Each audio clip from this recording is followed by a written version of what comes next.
कौन थे? राजा परीक्षित उत्तरा के पुत्र, अभिमन्यु के पुत्र। एक दिन राजा परीक्षित भ्रमण करने निकले कि मेरी प्रजा किस प्रकार का व्यवहार कर रही है, किस प्रकार का रहन सहन है। जाकर देखा तो एक गाय और एक बछड़ा, गाय और बछड़ा दोनों को एक काला आदमी पाद प्रहार कर रहा था, मार रहा था। गाय रो रही थी, बछड़ा रो रहा था। बछड़े के 3 पांव तोड़ दिए उस काले आदमी ने, मार मार के।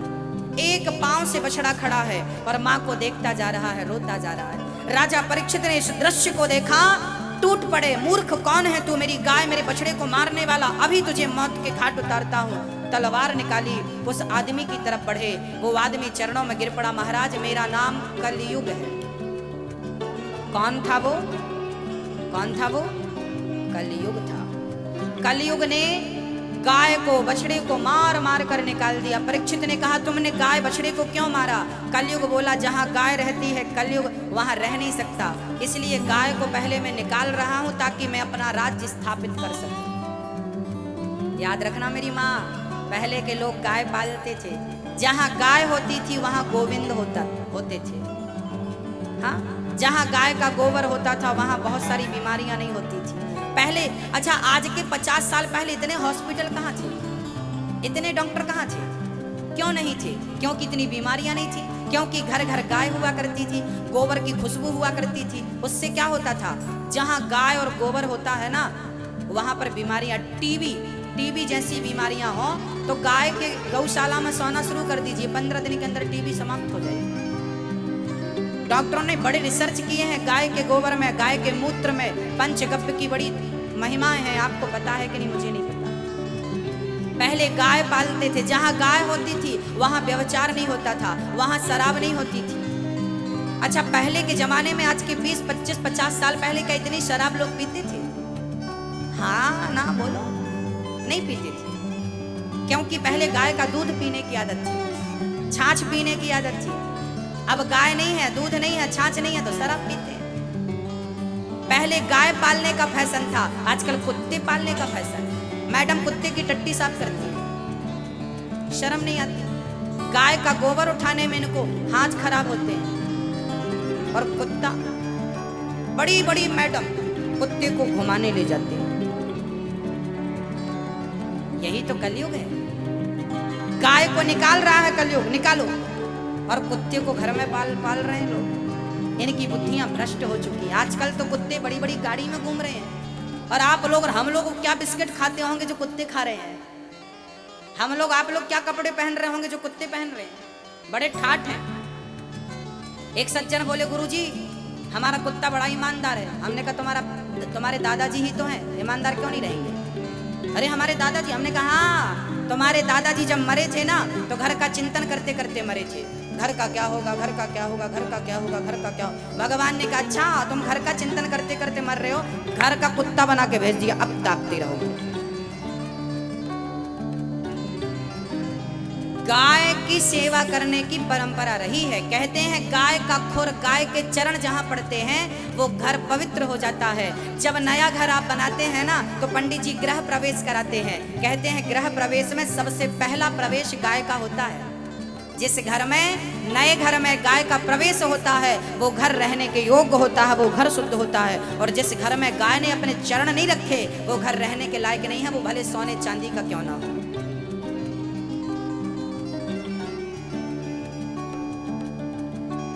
राजा परीक्षित ने कलयुग से कहा मेरे नगर से निकल जा। कलयुग बोला महाराज मुझे रहने की कुछ जगह तो दे दो। कहाँ रहेगा कलयुग? तब राजा परीक्षित ने कलयुग को रहने के लिए 4 कमरे बनवाए। आपके हरिगंगा नगर इस एरिया में कलयुग रहता है कि नहीं? कलयुग कहाँ कहाँ रहता है जरा सुनिएगा। द्यूतम पानम स्त्रियः सूना यत्रा धर्मश्चतुर्विधा। कलयुग का पहला ठिकाना है जुआ। जुआ। अच्छा भैया जी, दादाजी, आप लोग खेलते हैं कि नहीं? ताश खेलते? आजकल मोबाइल पे लोग ताश खेलते हैं, सुधरने वाले नहीं है। कलयुग का पहला ठिकाना जुआ। जुआ खेला था कौरवों ने तो नाश नहीं हुआ, सर्वनाश हुआ। जुआ खेलने वालों का सर्वनाश होता है। आप में से कोई खेलता है क्या? नहीं, जुआ मत खेला करिए। कौरवों ने जुआ खेला था, सर्वनाश हुआ। और जुआ के कारण ही महाभारत हुआ, जुआ के कारण ही द्रौपदी की लाज लूटी गई थी। जुआ ना होता तो नारी का अपमान ना होता, और जुआ ना होता तो महाभारत ना होता। कारण महाभारत का जुआ है। सोचिए, जुआ क्या कराता है? महाभारत कराता है। जुआ क्या कराता है? बहन बेटी की लाज को लुटवाता है ये जुआ। इसलिए जुआ मत खेलिए। जुआ खेल रहे हैं, अच्छा, आप में से कौन से पिता चाहते हैं कि आपका बेटा बहुत बड़ा जुआड़ी बने? क्या आप चाहते हैं कि आपका बेटा जुआड़ी बने? हाँ या ना? नहीं चाहते ना? आप ये नहीं चाहते कि मेरा बेटा जुआड़ी बने। जब आप अपने बेटे को जुआड़ी नहीं बनाना चाहते तो आप खुद क्यों जुआड़ी हैं भाई? आप खुद जुआ खेलना बंद कर दीजिए। कलयुग का प्रथम स्थान जुआ है। आपके नगर में खेलते हैं कि नहीं जुआ? सबसे ज्यादा जुआ बूढ़े लोग खेलते हैं, और अकेले बूढ़े नहीं खेलते, बच्चों को बुलाते हैं, तुम भी खेलो, तुम भी खेलो। एक दादाजी से हमने कहा, दादाजी आप जुआ खेल रहे हैं? अरे महाराज जी टाइम पास कर रहे हैं, जुआ नहीं है। हमने कहा टाइम पास क्या करोगे? अब तो टाइम आपको ही पास करने वाला है, आप क्या टाइम पास करेंगे? टाइम तो अब आपको ही पास करेगा। इसलिए जो समय बचा है जुआ नहीं, कीर्तन करिए। पहले के दादाजी बच्चों का हाथ पकड़ के मंदिर ले जाते थे। आजकल के दादाजी बच्चों को गोद में बिठाते हैं और सामने पत्ते होते जुआ, और नाती गोद में बैठा है। बताइए दादा बच्चे के संस्कार के साथ कितना बड़ा खिलवाड़ कर रहे हैं। ऐसे दादाजी को तो डंपर में भर के सीधे हरिद्वार भेजना चाहिए, और गंगा जी में विसर्जन। वहां रहेंगे, वहां भी खेलेंगे। इनका तो ना रहना ही अच्छा है। इनका रहना अच्छा नहीं है। बिच्छू रहेगी तो डंक मारेगी, गाजर घास रहेगी तो वो नुकसान करेगी। ये भी गाजर घास है। ये जहां रहेंगे जुआ खेलेंगे, इसलिए इनको गंगा जी में विसर्जन कर दो। हम तो कहते हैं अपनी आदत को विसर्जन कर दो, जुआ खेलने की आदत को। नहीं तो खुद विसर्जित हो जाओगे, जल्दी से सर्वनाश करके और जाओगे। जी उत्तम, कलयुग का पहला ठिकाना जुआ, दूसरा ठिकाना पानम, बोले तो शराब। जहां शराब है वहां कलयुग है। शराब पियोगे तो नाश नहीं होगा, सर्वनाश की व्यवस्था। आप लोग पीते तो नहीं है? एक सज्जन हमारे पास आए, महाराज जी आप भी पियो। गरम गरम ले आए गिलास में। हमने कहा क्या है? बोले अंगूर की निकाली, ताजी ताजी पी लो। हमने कहा पियेंगे तो क्या होगा? बोले 12 घंटे ऐसी मस्ती चढ़ेगी, उतारी नहीं उतरेगी। हमने कहा फिर 12 घंटे बाद क्या करेंगे? बोले दूसरा पैक चढ़ा लेना। हमने कहा फिर उतर जाएगा, क्या करेंगे? बोले तीसरा पैक चढ़ा लेना। बोला हमारी दुकान से आपके लिए फ्री, जितना चाहे पियो। हमने कहा साहब हम पीते तो हैं, पर तुम्हारी वाली नहीं पीते, क्योंकि तुम्हारी वाली 12 घंटे में उतरती है। हमने एक बार ऐसी पी रखी है कि एक बार ही पीनी पड़ती है, जन्म जन्म तक नहीं उतरती वो। जाम पर जाम पीने से क्या फायदा? रात बीती उतर जाएगी। हरि नाम का जाम पी ले बंदे, तेरी जिंदगी सुधर जाएगी। जिंदगी को सुधारना है तो राम नाम का प्याला, कृष्ण नाम का प्याला पियो, जिससे कल्याण होना। ये वाली तो रात बीती उतर जाएगी। आपकी वाली में दम नहीं है, हमारी वाली में बहुत दम। ये इतनी मस्ती देती है आपको। मीराबाई ने इसी को पिया था। हाँ, आज तक हम लोग मीरा का नाम जपते हैं। आज तक हमने मीरा को याद किया है, और मीरा, हम मर जाएंगे फिर भी मीरा भक्तों के हृदय में जिंदा रहेगी। स्वामी विवेकानंद जी ने यही प्याला तो पिया था, तुलसीदास जी ने यही प्याला पिया था, कबीरदास, सूरदास, रैदास भक्त, नरसिंह मेहता ने यही प्याला तो पिया था। आज तक भक्तों के हृदय में जिंदा है। और आप जो पीते हैं किसी गंदी नाली में पड़े हुए मिलेंगे ये लोग। आपकी वाली अच्छी नहीं है, इसलिए छोड़ दो, हमारी वाली पियो। राम नाम का प्याला पियो, कृष्ण नाम का प्याला एक बार पी लो तो काम बन जाए। भक्तों, जहां शराब है वहां कलयुग है। शराब क्या है? बुद्धि भ्रष्ट कर देती है। शराब क्या करती है? बुद्धि को शून्य कर देती है। इसलिए शराब मत पीजिएगा। सोचने समझने की जो क्षमता है ना, शराब उसे समाप्त कर देती है। आप में से कोई पीता तो नहीं है? अच्छा, कितने लोग पीते हैं? हाथ उठाओ। एक भी नहीं पीता। भोपाल के लोग अच्छे हैं, एक भी नहीं पी रहे। अच्छा, जो नहीं पीते वो हाथ उठाएं। दादाजी आप नहीं उठा रहे, वहां चश्मा लगाए। चढ़ाते हो कभी कभी क्या? चलिए अच्छा है आप नहीं पीते, ये विशेष कृपा है मेरी ठाकुर जी की, गोविंद की आप पर। कलयुग का दूसरा ठिकाना शराब, तीसरा ठिकाना द्यूतम पानम स्त्रिया, चरित्रहीनता। जहां व्यक्ति चरित्र से गिरा, पुरुष हो या स्त्री हो, चरित्रहीन लोग जहां होते हैं वहां भी कलयुग होता है। इसलिए चरित्र का ख्याल रखिए।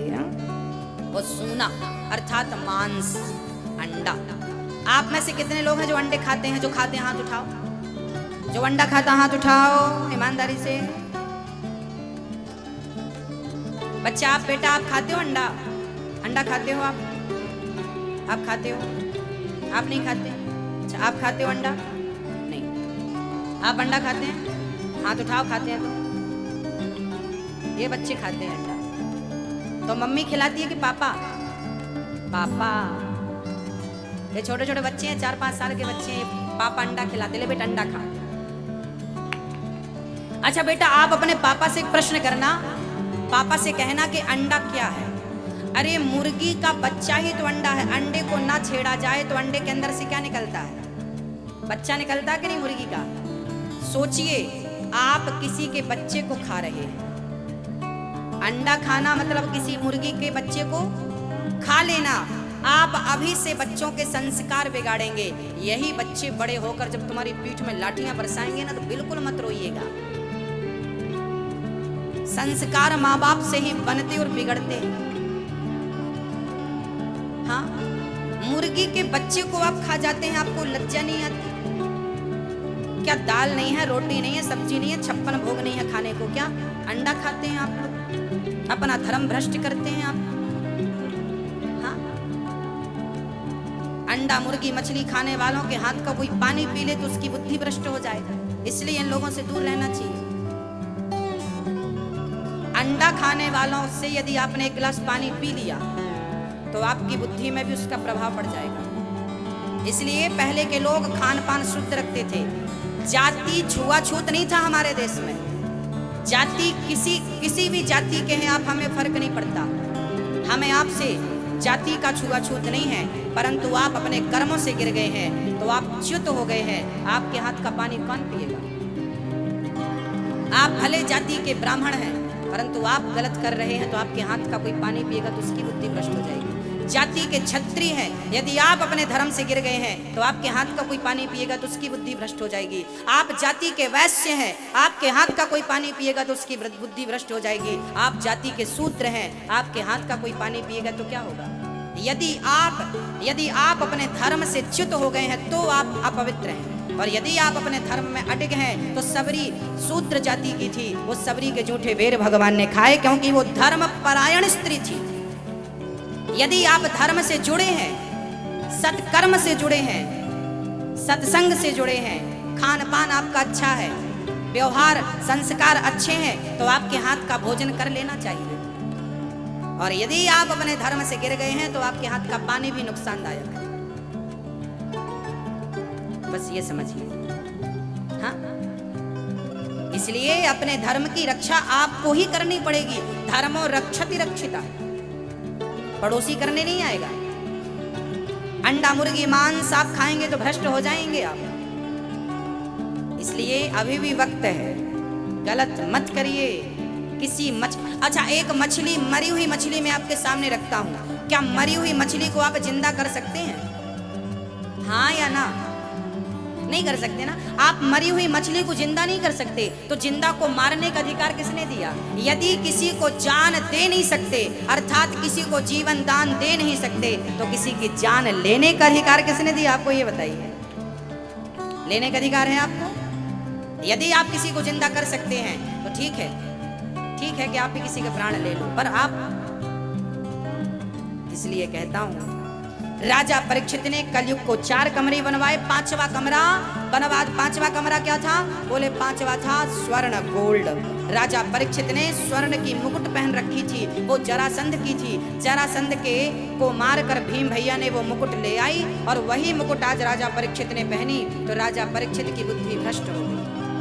कलयुग राजा परीक्षित के सिर पे चढ़ गया और राजा परीक्षित की बुद्धि। अच्छा कलयुग क्या करता? बुद्धि भ्रष्ट कर देता। शराब क्या करती है? बुद्धि भ्रष्ट कर देती है। और जिसकी बुद्धि भ्रष्ट हो जाएगी तो उसका पतन हो जाएगा, उसका सर्वनाश हो जाएगा। अपनी बुद्धि ही तो बचानी है, अपना विवेक ही तो बचाना है। रावण की बुद्धि भ्रष्ट हो गई तो सीता को चुरा के ले आया। हाँ, जब भगवान दंड देते हैं ना तो बुद्धि भ्रष्ट कर देते हैं। विनाश काले विपरीत बुद्धि। यदि देखिए, हम कथा सुना रहे हैं आपको 3 घंटे तक कथा सुना रहे हैं ना, यदि धोखे से मेरी मुंह से कोई गलत बात निकल जाए, कुछ भी गलत शब्द निकल जाए धोखे से, तो क्या होगा? अच्छी बातें हाईलाइट नहीं होंगी, पर वो गलत बात निकल जाए तो लो महाराज जी ने ऐसा कहा, हमारा अभी बवाल हो जाएगा। जब मेरी बुद्धि भ्रष्ट होगी ना तो मेरे मुंह से गलत निकलेगा। जब तक मेरी बुद्धि में भगवान का वास है तब तक मेरी वाणी से भगवान की चर्चा निकल रही है, और जब मेरी बुद्धि में कलयुग का वास हो जाएगा तो मेरी वाणी से गलत गलत निकलेगा। बस मेरी माँ जिनकी बुद्धि भ्रष्ट हो चुकी है वही गलत बातें करते हैं, इनकी बुद्धि में कलयुग आके बैठे।